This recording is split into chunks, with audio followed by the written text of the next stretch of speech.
Jo, je fenomenalno, stvarno sam mnogo srećan kao i sve devojke, mislim da smo zaista odigrali timski i da ono je ono što treba da nas vodi sledećim utakmicama. Fenomenalna odbrana, zaista danas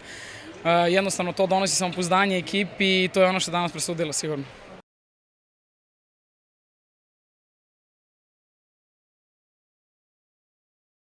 To ćemo analizirati definitivno, sigurno to nije dobro, ali nije Midtjylland tako loša ekipa da se ne očekuje da oni ne naprave dobar rezultat, tako da to je sasvim normalno, izuzetna ekipa koja je pobedila Džer prošle nedelje, tako da nije to toliko čudno, igrali smo protiv ekipe koja je sigurno favorit u ovoj grupi i vidjet ćemo. U svakom slučaju odličan rezultat za nas i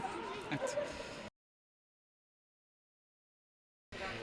Verujte da sigurno nije lako, verujte da je nama najteže jer 3 meseca smo čekali te utakmice, možda smo malo izgoreli u želji, ne znam. Ali znali smo da pravo lice mora da se pokaže, nismo mi zaboravili da igramo rukomet, jednostavno evo, došla je baš onako kako je trebala i nekako smo i sama atmosfera je danas govorila i neki dobar osjećaj da ćemo ovako odigrati, tako da samo ovako moramo da nastavimo dalje i da se polako podižemo u formi.